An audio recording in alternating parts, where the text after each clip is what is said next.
Okay, today we're going to begin the lesson for NClass at Home Day 12, and it's going to be over the area of polygons through composition and decomposing.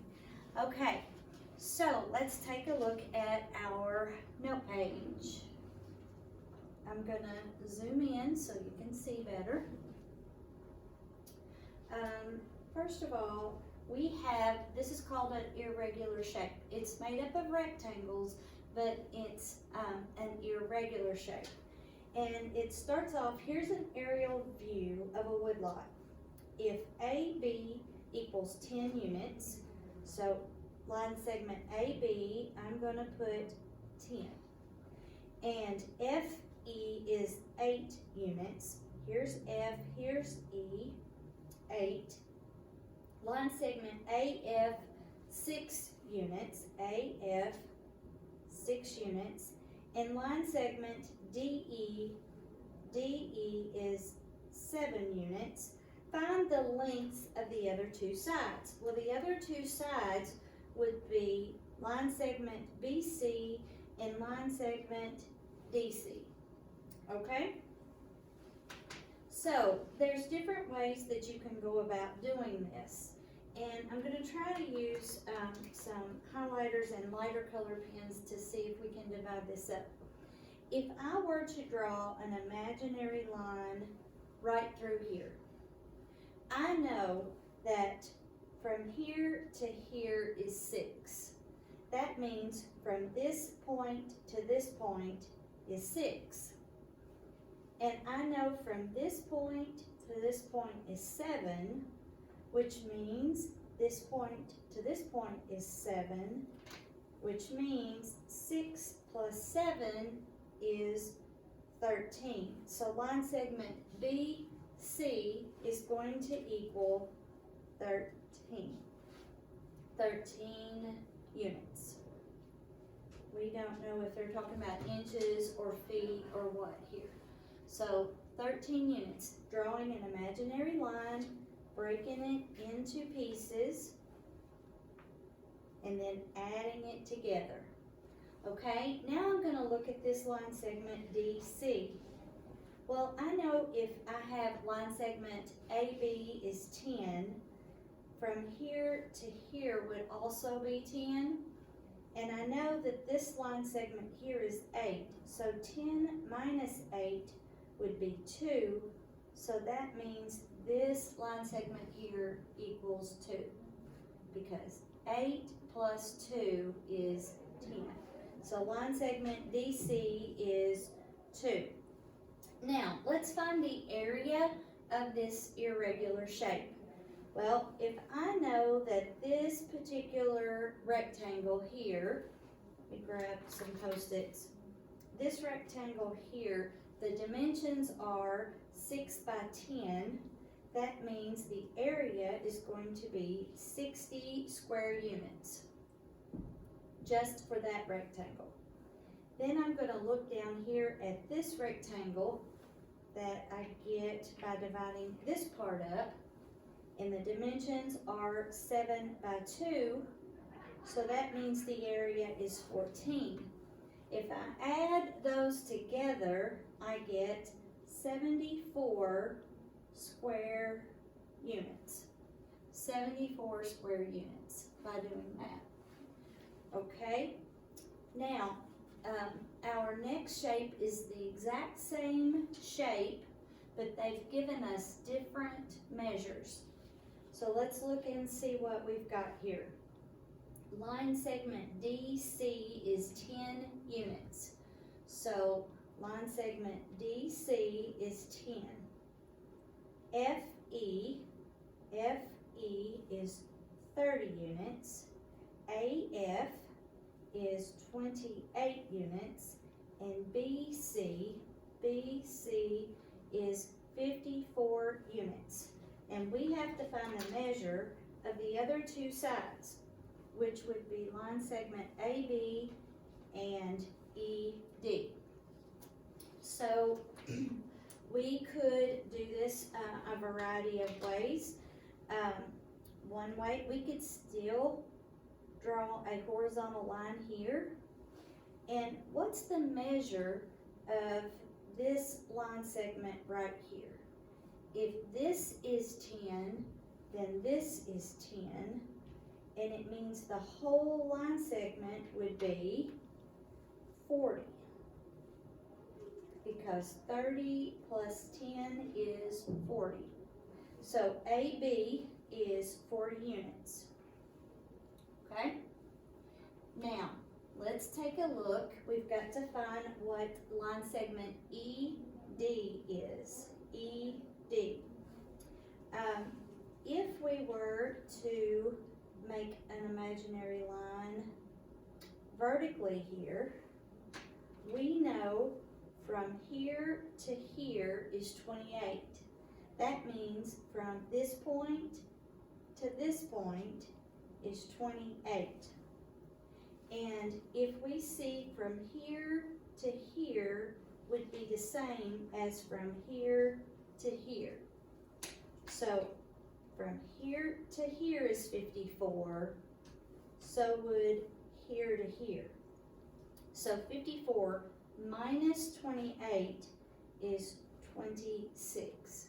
So that measure would be 26, because 26 plus 28 would be 54.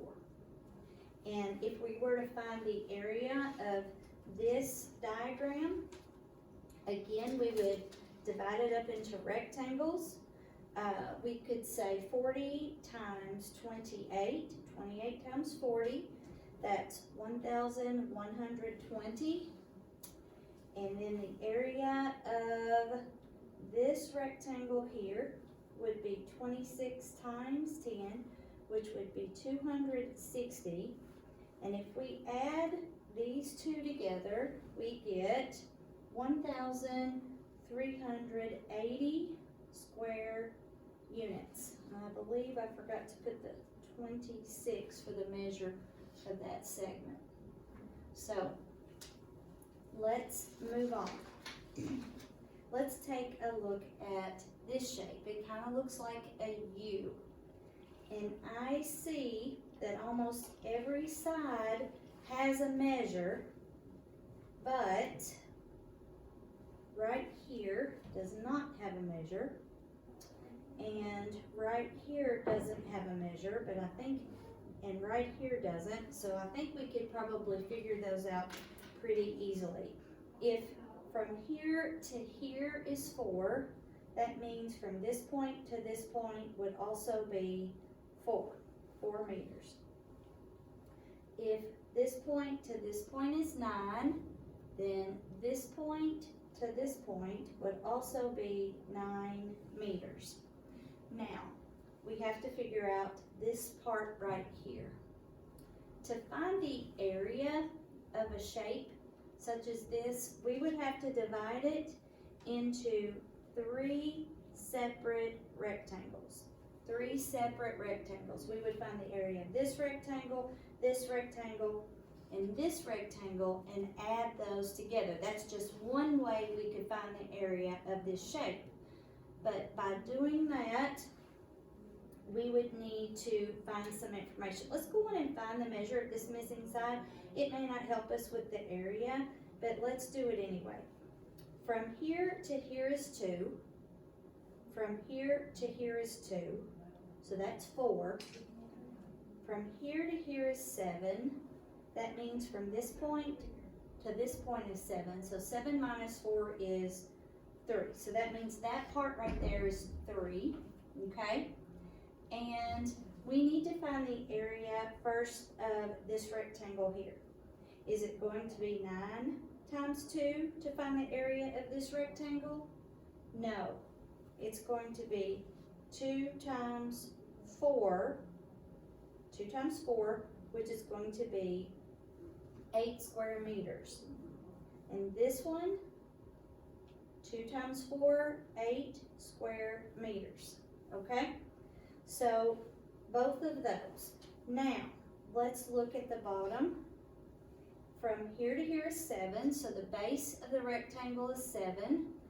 We need to find the measure of our rectangle from here to here.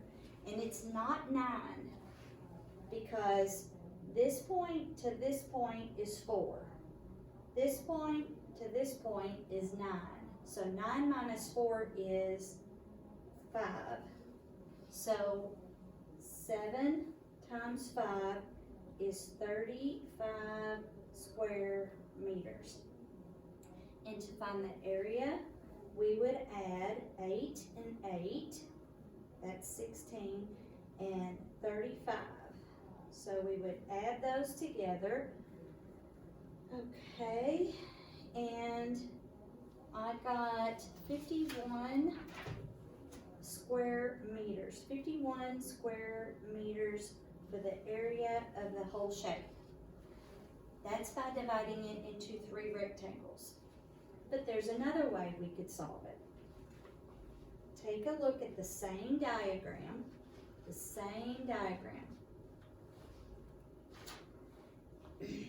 It says, think of this as a large rectangle with a piece removed. What are the dimensions? Dimensions are the measures of the sides of the large rectangle and the small rectangle. So what are the dimensions of the large rectangle? So they're talking about large rectangle. Right here, that would be the dimensions. So that is 9 meters by 7 meters. So the dimensions are 9 meters by 7 meters for the large rectangle. And then we have the small rectangle. And that would be this, because this is our small rectangle here. Okay? Now, we found at the top that the measure of this part right here was 3, because from here to here is 7, 2 plus 3 plus 2 is 7, so the dimensions of this rectangle would be, we said 9 by 7, so 4 by 3. 4 meters by 3 meters. So those are the dimensions of each rectangle. What are the areas of the 2 rectangles? Well, 9 times 7 is 63 square meters. And the small, 4 times 3, 12 square meters. Okay? What operation is needed to find the area of the original figure? They are talking about the original figure being this part right here. This part right here. And what operation would we use? We would use the operation of subtraction. So what's the difference in the area of the 2 rectangles? So you would do 63, take away the area of the one rectangle that's smaller, and you get 51 square meters. Just like we did at the top when we found the area of 3 separate rectangles and added them together, we got 51 square meters. Or you can find the area of a large rectangle and subtract the area of the small rectangle to get the area. Whichever way works best for you. And lastly, we're going to look at a trapezoid. A trapezoid has one set of parallel sides. One set. And the set here is, the measures are 4 and 8. So a trapezoid has one set of parallel sides. So the trapezoid below is a scale drawing of a garden plot. Alright, so we call the one set of parallel sides bases. And the top one is base 1 and the second one is base 2. Base 1 and base 2. And there's a formula for the area of a trapezoid. And it is like this: 1/2 times the sum of base 1 plus base 2 times the height. times the height. So if you're at home watching this video, you need to write down this formula to help you when you have questions on trapezoids. So let's plug in the numbers we know with our diagram. So base 1 in this drawing is 4. Base 2 is 8. And our height, just like a triangle, the height is perpendicular to the bases. So in this case, it's going to touch each base, and the height is 5. Well, we have to use our rules of order of operations and do what's in parentheses first. So 4 plus 8 is 12. So now we're going to do 1/2 times 12 times 5. Well, 1/2 of 12 is 6, and 6 times 5 is 30. So the area of our trapezoid is 30 square meters, 30 square meters. So again, I want you to make sure that you copy down the formula for the area of a trapezoid, because you're going to need that to do your assignment. And you should already know how to find the area of a rectangle. So you need to do your assignment now. If you need to watch the video again, if there's something you're unsure about, watching the video more than once is always helpful. All right, guys, good luck.